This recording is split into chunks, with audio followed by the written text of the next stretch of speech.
¿Alguna vez has mirado a alguien mayor o menor que tú y pensado que sois, literalmente, de planetas distintos? No metafóricamente, literalmente. Como si hubieran llegado aquí en una nave espacial de otra era, con costumbres incomprensibles, referencias que no te dicen nada y una forma de ver el mundo que parece diseñada específicamente para sacarte de quicio. Y lo curioso es que ellos piensan exactamente lo mismo de ti. Cada generación lleva dentro una certeza silenciosa, que las demás están equivocadas. Y hoy vamos a desmontar eso, no para darte la razón, sino para entender de dónde viene todo este caos. Antes de lanzarnos de cabeza a los estereotipos, y hay muchos, conviene establecer una cosa que la mayoría de la gente ignora. Una generación no es solo una franja de años en un calendario. No es simplemente los nacidos entre tal y tal fecha. Una generación es en realidad un conjunto de experiencias formativas compartidas. Lo que viviste entre los 10 y los 25 años, eso es lo que te define generacionalmente. No el año en que naciste, sino el mundo que te encontraste cuando empezabas a entenderlo. Y eso incluye la economía, la tecnología, la cultura popular, los eventos políticos, las guerras, las crisis, los inventos que cambiaron todo y los que prometieron cambiarlo todo y no lo hicieron. Cuando entiendes esto, de repente los conflictos entre generaciones dejan de parecer irracionales y empiezan a parecerte casi inevitables. Cada grupo vivió una realidad tan distinta que es un milagro que podamos hablar entre nosotros en absoluto. Y eso nos lleva directamente al primer gran bloque. Los que construyeron el mundo tal como lo conocemos, los que llevan décadas aguantando el peso de ser el chivo expiatorio de todas las conversaciones sobre política, trabajo y vivienda, los que básicamente son la generación que todo el mundo cita cuando quiere explicar por qué el mundo está como está. Sí, hablamos de los baby boomers. Los baby boomers nacieron entre 1946 y 1964, aproximadamente. El nombre viene de un dato demográfico concreto. Tras la Segunda Guerra Mundial, los soldados que volvieron a casa empezaron a tener hijos a un ritmo histórico. Fue literalmente un boom de bebés. Y eso ya te dice algo sobre el contexto en el que crecieron. Un mundo que salía de la devastación más brutal del siglo XX y que, contra todo pronóstico, estaba floreciendo. Europa se reconstruía. Estados Unidos se convertía en la superpotencia indiscutible. La economía crecía a velocidades que hoy parecen de ciencia ficción. El desempleo era bajo, los salarios reales subían, y existía una idea, genuinamente extendida, de que si trabajabas duro, tendrías una vida mejor que la de tus padres. No era un eslogan publicitario, era una experiencia que mucha gente vivió de verdad. Crecieron con la televisión como gran novedad cultural, con el rock and roll como señal de rebeldía juvenil, con el miedo nuclear como telón de fondo constante, pero también con una confianza casi ciega en el progreso. Muchos de ellos participaron en movimientos sociales enormes, los derechos civiles en Estados Unidos, el mayo del 68 en Francia, los movimientos feministas de los años 70. No eran en su juventud la generación conservadora que a veces se caricaturiza. Eran, de hecho, bastante radicales para su época. El problema, o la ironía, según cómo se mire, es que cuando alcanzaron el poder económico y político, muchos de ellos se volvieron exactamente el tipo de establishment contra el que habían protestado de jóvenes. Eso tiene un nombre. Se llama ser humano. El estereotipo clásico del boomer es el de alguien que no entiende por qué los jóvenes no pueden comprar una casa, que piensa que bastaba con ahorrar y trabajar, que cree que la salud mental es una excusa moderna para no esforzarse y que tiene una relación con la tecnología que va de la ignorancia absoluta a la adopción entusiasta pero caótica de WhatsApp, donde manda audios de 12 minutos a las 7 de la mañana. Y bueno, parte de eso es una caricatura injusta, pero parte de eso tiene una explicación muy concreta. Ellos sí pudieron comprarse una casa con un solo sueldo. No porque fueran mejores personas, sino porque vivieron un momento económico que ya no existe. El precio de la vivienda en relación al salario medio en los años 70 y 80 no tiene nada que ver con lo que existe hoy. Cuando un boomer te dice que con esfuerzo todo es posible, no te está mintiendo. Te está contando su experiencia real. El problema es que esa experiencia ya no es transferible. Lo que los define más allá del estereotipo es una relación muy fuerte con la lealtad institucional, el trabajo fijo, la empresa de toda la vida, el matrimonio como contrato de por vida, la religión como estructura social. No porque fueran ingenuos, sino porque esas instituciones, durante gran parte de su vida, te cumplieron su parte del trato. Cuando dejaron de hacerlo, muchos boomers ya estaban demasiado instalados en el sistema para cuestionarlo desde fuera. Y esa es quizás la grieta más difícil de salvar. No es de valores, es de experiencia. Son personas que jugaron al ajedrez con las reglas de siempre y ganaron. Y ahora les pides que entiendan que el tablero ha cambiado por completo.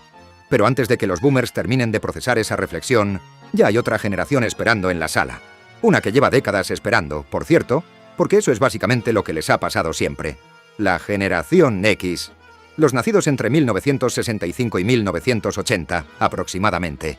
La generación que nadie menciona. Cuando hablas de conflictos generacionales, todos hablan de boomers contra millennials, de zoomers contra todo el mundo, y la generación X está ahí, en el fondo de la foto, con una cerveza en la mano y una expresión que dice: «Ya sabía yo que esto iba a pasar». Son la generación del grunge, del punk tardío, del heavy metal, de los videojuegos en sus versiones más primitivas y gloriosas. Crecieron con la caída del muro de Berlín, con el fin de la Guerra Fría, con la sensación de que el mundo estaba por primera vez en décadas abierto y lleno de posibilidades. También crecieron con el VHS, con la casete de audio, con la enciclopedia en papel, con las tardes de domingo sin internet y sin nada particular que hacer. Lo cual, según a quien le preguntes, fue una maldición o la mejor infancia posible. Su estereotipo más poderoso es el de la independencia forzada. Muchos de ellos son los llamados Latchkey Kids. A los niños que volvían del colegio a una casa vacía porque ambos padres trabajaban, que se hacían solos la merienda, que aprendían a gestionar el aburrimiento y la soledad, sin aplicaciones ni algoritmos que los entretuvieran. Eso generó una generación extraordinariamente autosuficiente y también profundamente escéptica. No de forma nihilista, sino de forma práctica. El cinismo de la generación X no es desesperación, es pragmatismo refinado. Son los que ven venir la catástrofe antes que nadie y en vez de hacer un documental al respecto, simplemente se preparan en silencio y dicen: «Ya os lo había dicho», cuando ocurre. Tecnológicamente, son únicos en su posición. No nacieron con Internet, lo adoptaron de adultos. Eso significa que tienen la capacidad de funcionar perfectamente sin él. Ate algo que ninguna generación posterior puede decir con honestidad. También significa que vieron el mundo cambiar de forma radical en su vida adulta y tuvieron que adaptarse, lo cual genera un tipo de flexibilidad mental que no se aprende de otra manera. No son nativos digitales, pero tampoco son ajenos. Son inmigrantes digitales que aprendieron el idioma con acento, pero lo hablan con soltura. El gran drama de la generación X en el debate cultural es precisamente su invisibilidad. Están demasiado jóvenes para ser boomers y demasiado viejos para ser millennials. Cuando los medios hablan de los jóvenes de hoy, se refieren a los Z. Cuando hablan de los que tienen el poder, señalan a los boomers. Y la X está en el medio, gestionando las empresas reales, criando hijos, pagando hipotecas, y sin aparecer prácticamente en ningún análisis sociológico popular. Lo cual, siendo honestos, les importa bastante poco. Y eso también es muy de generación X. Y ahora sí, llegamos al grupo más analizado, criticado, defendido, estudiado, compadecido y ridiculizado de los últimos 20 años. Los millennials. Nacidos entre 1981 y 1996, aproximadamente, aunque las fechas exactas varían según quién las defina, lo cual ya es en sí mismo bastante simbólico de lo confuso que resulta pertenecer a esta generación. Los millennials son la paradoja andante de la historia contemporánea, la generación más formada académicamente de todos los tiempos y también una de las que más dificultades económicas ha enfrentado en la edad adulta. El nivel de estudios medios de un millennial es históricamente alto. El nivel de acceso a la propiedad y a la estabilidad económica es históricamente bajo. Y esa contradicción, esa promesa incumplida, es el núcleo de todo lo que les rodea. Crecieron en los años 80 y 90, una época de relativa prosperidad económica, con la promesa de que estudiar y esforzarse garantizaba el éxito. Sus padres, muchos de ellos boomers, les dijeron eso con total sinceridad, porque era lo que ellos habían vivido. Fueron la primera generación en ir masivamente a la universidad, en endeudarse para estudiar, en acumular titulaciones con la convicción de que eso era el billete de entrada a la vida adulta que les habían prometido. Y entonces llegó 2008. La crisis financiera más devastadora desde el crack del 29 los esperaba exactamente cuando entraban al mercado laboral. Muchos con 30 años, con un máster, con deudas de estudios y sin poder acceder a trabajos que no fuera en precario. Eso deja marca. Su relación con la tecnología es la más interesante de todas las generaciones si se analiza con cuidado. Son híbridos perfectos. Recuerdan perfectamente el mundo analógico, los teléfonos fijos, el Messenger, el Napster, los CDs, las tarjetas de crédito en lugar de pagos contactless, las enciclopedias en papel. Pero también adoptaron Internet y las redes sociales en su momento más formativo. Esto les da una perspectiva única. Pueden comparar ambos mundos desde dentro, no desde la teoría. Y esa comparación a veces les genera una nostalgia muy específica por los 90 y los 2000, que se ha convertido en uno de los fenómenos culturales más reconocibles de la última década. Los estereotipos sobre los millennials son, en su mayoría, exageraciones de realidades concretas. Se dice que son quejicas, pero cuando calculas la relación entre el salario medio y el precio de la vivienda en las ciudades donde viven, y la comparas con la misma relación en los años 80, la queja resulta ser matemáticamente justificada. Se dice que son obsesivos con la salud mental.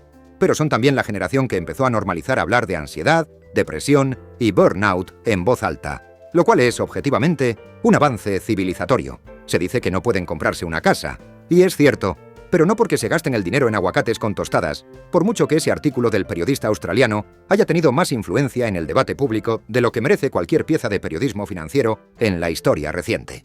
Son también la generación que más ha cuestionado el modelo laboral tradicional. El trabajo ya no es una identidad para ellos como lo era para los boomers, sino un medio para vivir.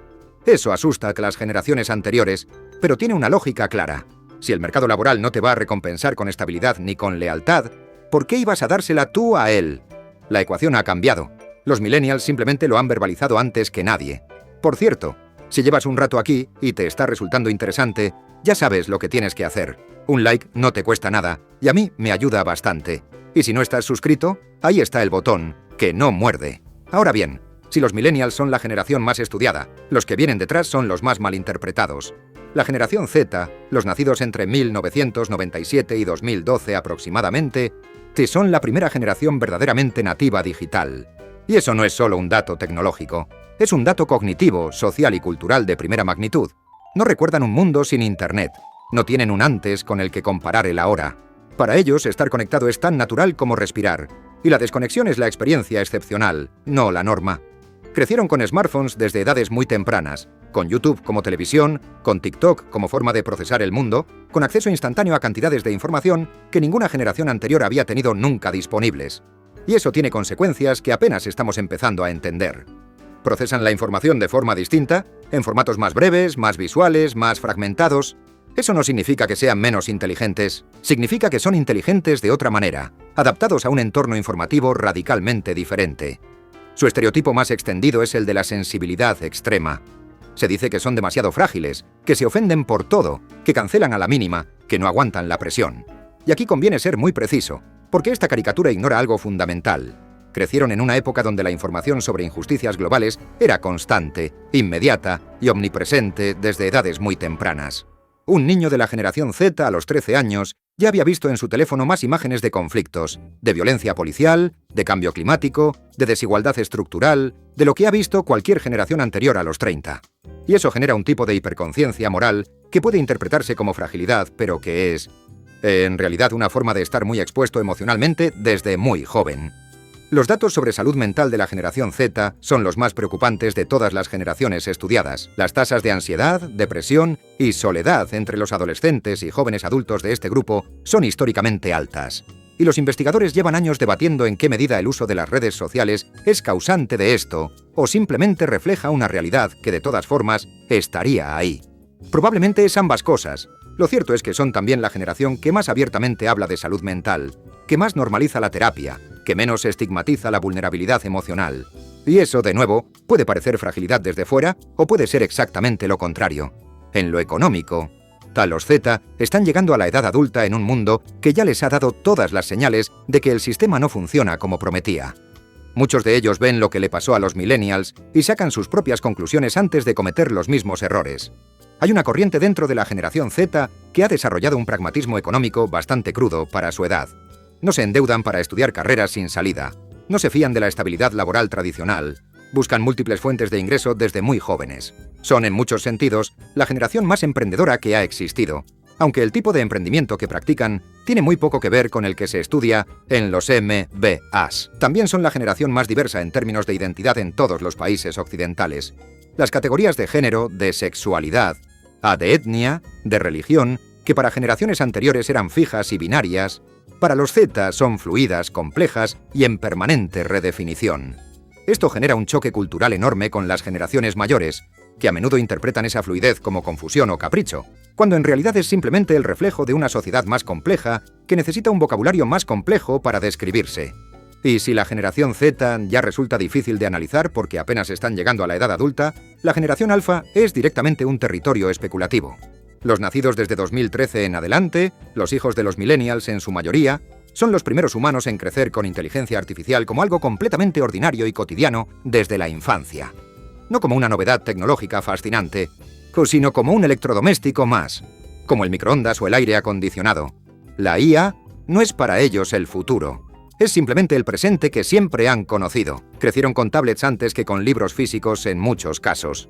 Con asistentes de voz que responden a sus preguntas. Con algoritmos que les recomiendan qué ver, qué escuchar, qué leer, qué comprar. Con cámaras que los han fotografiado y filmado desde antes de nacer, porque sus padres documentaron el embarazo completo en Instagram. Son la generación más documentada de la historia y también la que menos privacidad ha tenido desde el minuto cero de su existencia, lo cual plantea preguntas éticas enormes que sus padres, los millennials, conscientes y angustiados por la crianza, llevan años intentando resolver sin mucho éxito.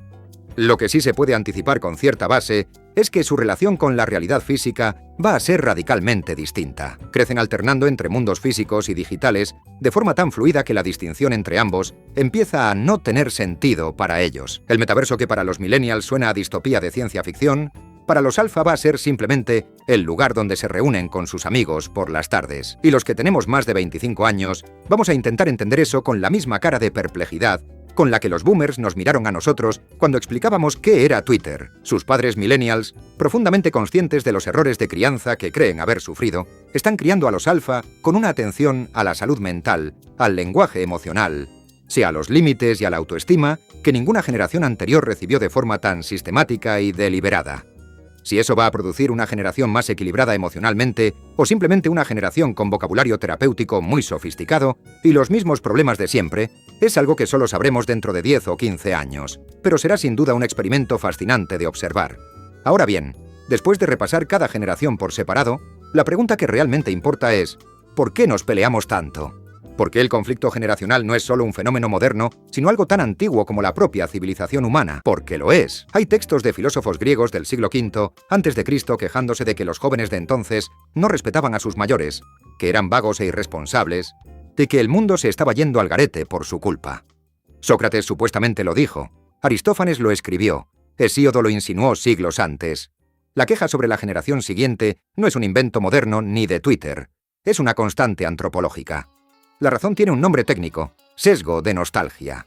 La tendencia humana, profundamente arraigada y difícil de combatir, a idealizar el pasado propio y a ver el presente con escepticismo. El tiempo en que crecimos siempre nos parece mejor, más simple, más auténtico. La música era mejor, los valores eran más sólidos, la gente se esforzaba más, el verano era más caluroso y el invierno más blanco, y todo era más real y más verdadero que ahora. Y eso es una ilusión, claro, pero es una ilusión que el cerebro humano construye de forma casi automática, porque los recuerdos positivos tienden a consolidarse mejor que los negativos con el tiempo. No es mala fe, es neurología. Pero hay algo más. Cuando una persona mayor critica a los jóvenes de hoy, a menudo no está criticando a los jóvenes en abstracto. Está comparando a los jóvenes de hoy con la imagen idealizada que tiene de sí misma cuando era joven. Y esa comparación siempre va a ser injusta porque la imagen que tenemos de nosotros mismos a los 20 años es una ficción retrospectiva mucho más heroica que la realidad. También éramos un desastre. También nos quejábamos. También hacíamos cosas que a nuestros mayores les parecían una señal del apocalipsis cultural. Solo que ahora ya no nos acordamos tan bien de eso. Y al revés también funciona. Cuando los jóvenes de cada generación miran a los mayores y ven rigidez, hipocresía o privilegio, a menudo están proyectando sobre ellos la imagen de una época que no vivieron, filtrada por el resentimiento de un sistema económico que no funciona igual de bien para todos. Los boomers no pusieron el precio de la vivienda a propósito. Los millennials no inventaron la precariedad laboral para quejarse de algo. Los Z no eligieron nacer en una época de ansiedad epidémica. Cada generación recibió el mundo que le tocó y lo gestionó con las herramientas que tenía disponibles.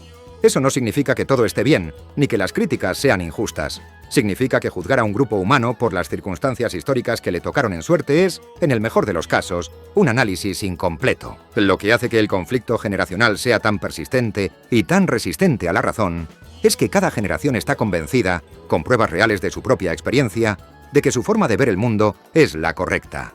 Y lo es, para su contexto. El problema es que el contexto cambia constantemente, y las herramientas cognitivas y emocionales que desarrollamos en nuestra etapa formativa tienden a quedarse con nosotros mucho después de que el contexto que las generó haya desaparecido. Un boomer que aprendió que la lealtad laboral era la clave del éxito no está equivocado en base a lo que vivió. Simplemente está usando un mapa de un territorio que ya no existe. Y también hay que decirlo, los conflictos generacionales son en parte funcionales. Son el mecanismo social a través del cual cada nueva generación se distingue de la anterior. Afirma su propia identidad y justifica los cambios que inevitablemente va a introducir. Si los jóvenes de cada época pensaran exactamente lo mismo que sus padres, el mundo no cambiaría nunca. El hecho de que cada generación piense que la anterior está un poco equivocada y que ellos lo van a hacer mejor es, en cierta medida, el motor del progreso cultural. Con todas sus fricciones, sus malentendidos y sus momentos de auténtico absurdo, el choque generacional es también la prueba de que la historia no se ha detenido. Dicho lo cual, también hay algo profundamente inútil en la versión más agresiva del conflicto generacional, la que se reproduce en redes sociales con contenido diseñado para validar a un grupo a costa de ridiculizar al otro. Ese tipo de contenido no genera comprensión, genera trincheras. Y en las trincheras la gente no escucha. Te solo espera su turno para disparar. Lo cual es un espectáculo entretenido, pero un pésimo mecanismo para convivir en una sociedad que incluye a personas de todas las edades, con necesidades, perspectivas y experiencias radicalmente distintas. Pensemos, por ejemplo, en cómo se ha tratado mediáticamente la cuestión de la vivienda. Durante años, parte del debate público se dedicó a explicar que los jóvenes no podían permitirse una casa porque se gastaban el dinero en cafés de especialidad y cenas de restaurante. No porque los datos apuntaran en esa dirección, sino porque era una narrativa que resultaba tranquilizadora para quienes ya tenían su casa comprada. Si el problema es de hábitos individuales, no hay que cuestionarse nada estructural. Y a los jóvenes se les cargaba con la culpa de su propia situación, lo cual es a la vez injusto y, paradójicamente, muy eficaz para que el sistema no tenga que rendir cuentas de nada. O pensemos en cómo los más jóvenes representan a veces a los boomers como villanos activos y conscientes del declive del mundo, como si hubieran tomado decisiones económicas y políticas con el objetivo específico de complicarle la vida a las generaciones siguientes. Y eso también es una narrativa que simplifica en exceso. La mayoría de las personas, de cualquier generación, toman las decisiones que les convienen en el contexto que tienen disponible. El hecho de que esas decisiones a veces perjudiquen a otros grupos no implica malicia. Implica que los sistemas de incentivos estaban mal diseñados y que nadie tuvo la clarividencia o el poder suficiente para cambiarlo a tiempo. Todo esto para decir que los estereotipos generacionales son herramientas narrativas muy potentes y también muy peligrosas si se usan sin matiz. Son útiles para identificar tendencias reales, para encontrar patrones en comportamientos colectivos, para abrir conversaciones que de otra manera no se tendrían. Pero son destructivos cuando se convierten en juicios morales, cuando pasan de describir tendencias a prescribir identidades, cuando un millennial no puede quejarse de algo sin que alguien le diga que eso es muy de millennial, como si eso fuera un argumento, o cuando un boomer no puede defender una postura sin que automáticamente se le atribuya ignorancia o privilegio. Los seres humanos son siempre más complejos que las categorías en las que los metemos. Un boomer puede ser profundamente consciente de sus privilegios y activo en el cambio social. Un millennial puede tener una relación muy tradicional con el trabajo y la familia. Un Z puede ser profundamente conservador en sus valores económicos. Una persona puede identificarse más con la generación anterior o posterior a la suya, dependiendo de sus circunstancias personales. Las categorías son mapas, no territorios. Y un mapa siempre es una simplificación del terreno real. Lo que sí es cierto, y esto es quizás lo más importante de todo lo que hemos visto hoy, es que el mundo que habitamos en este momento es el resultado de las decisiones y los valores de todas las generaciones que han existido hasta ahora, no de una sola. La prosperidad que los boomers construyeron y de la que se beneficiaron fue posible en parte porque sus padres, de la llamada Greatest Generation, reconstruyeron el mundo tras una guerra devastadora. La crisis de 2008 que afectó a los millennials fue el resultado de políticas financieras diseñadas y aprobadas por varias generaciones de políticos y economistas. La ansiedad climática que define emocionalmente a la generación Z es la consecuencia acumulada de décadas de decisiones industriales y energéticas que no tomaron ellos. Somos, todos, producto y productores del mismo sistema. Y ese sistema no tiene una única generación culpable ni una única generación salvadora. Y también, por supuesto, hay algo en cada generación que merece genuina admiración. Los boomers construyeron movimientos sociales que cambiaron derechos fundamentales. La generación X desarrolló una resiliencia y una capacidad de adaptación que rara vez se reconoce. Los millennials normalizaron conversaciones sobre salud mental que décadas atrás eran tabú. La generación Z está siendo la primera en exigir, de forma sistemática y global, que los gobiernos y las empresas rindan cuentas por el cambio climático. Y los alfa, que apenas están empezando, crecen en un entorno en el que la diversidad, la salud emocional y la complejidad identitaria no son debates polémicos, sino puntos de partida. Cada generación ha añadido algo, y cada generación ha cometido sus propios errores. Y eso, básicamente, es lo que significa ser humano en el tiempo. Los estereotipos generacionales, al final del día, dicen mucho más sobre el momento histórico en que cada grupo creció que sobre el carácter real de las personas que lo forman. No eres perezoso porque seas millennial. No eres rígido porque seas boomer. No eres frágil porque seas Z. Eres el resultado de un contexto que no elegiste y que moldó tu forma de ver el mundo antes de que tuvieras la capacidad de cuestionarlo. Entender eso no resuelve todos los conflictos, pero sí cambia la forma en que los tenemos. Y si hay una pregunta con la que quiero dejarte hoy, es esta. ¿Con qué generación te identificas más, aunque no sea la tuya? Déjalo en los comentarios. Me interesa genuinamente saberlo. Y si esto te ha hecho pensar, dale like y suscríbete, que hay mucho más por venir.